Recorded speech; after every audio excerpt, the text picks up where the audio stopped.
राहुरी पोटनिवडणुकीच्या प्रचारासाठी फडणवीस आता मैदानात उतरणार आहेत. अक्षय कर्डिलेंच्या प्रचारासाठी फडणवीसांची आज जाहीर सभा होणार आहे. राष्ट्रवादी शरदचंद्र पवार पक्षाचे प्राजक्त तनपुरे यांची आता पुढची भूमिका काय नेमकी असणार आहे याकडे सुद्धा राजकीय वर्तुळाचं लक्ष आहे.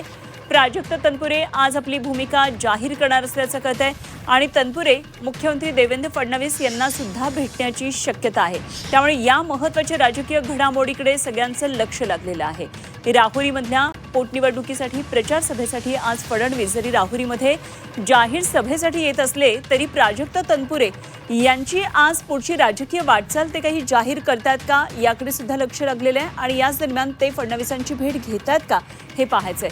या संदर्भात आणखी सविस्तर तपशील जाणून घेऊया. आमचे प्रतिनिधी ओम देशमुख आपल्याबरोबर जोडले गेलेत. ओम, दोन महत्त्वाच्या घडामोडी, एक तर आज मुख्यमंत्र्यांची जाहीर सभा राहुरीतली आणि दुसरं म्हणजे प्राजक्त तनपुरे यांच्या भूमिकेकडे सगळ्यांचं लक्ष आहे. काय नेमकी तपशील?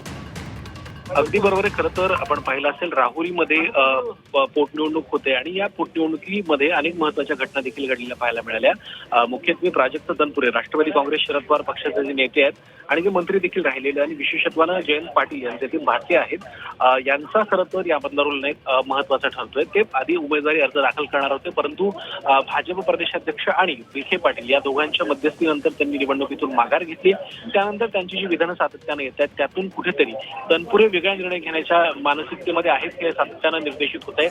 आज मुख्यमंत्र्यांची सभा राहुरीमध्ये होते. संध्याकाळी 6:30 वाजता मुख्यमंत्र्यांच्या सभेचं आयोजन करण्यात आलेले आहे आणि या निमित्तानं प्राजक्त तनपुरे भाजपमध्ये प्रवेश करतायत का हे देखील पाहणं आता अनेक अर्थांनी महत्वाचं ठरतंय. जो उल्लेख मी आता केला, जयंत पाटील आणि प्राजक्त तनपुरे यांचं जे नातं आहे, मामाभाच्याचं हे नातं आहे. त्यामुळे जर प्राजक्त तनपुरे यांचा भाजपमध्ये प्रवेश होत असेल तर तो देखील शरद पवार गटासाठी मोठा धक्का मानला जातोय. त्यानिमित्तानं जयंत पाटील यांच्या अनुषंगाने सुद्धा ज्या चर्चा सातत्यानं होतात त्यांना पुन्हा एकदा बळ मिळताना पाहायला मिळू शकतं.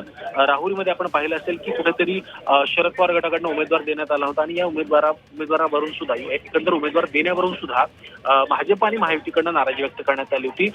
पोटनिवडणूक होते तेव्हा ती शक्यतो बिनविरोध व्हावी या प्रकारची भूमिका सातत्यानं घेतली जाते, परंतु शरद पवार गटाने उमेदवारी देण्याचा निर्णय घेतल्यामुळे सुद्धा त्यांच्यावरती नाराजी मोठ्या प्रमाणात असल्याचं पाहायला मिळते.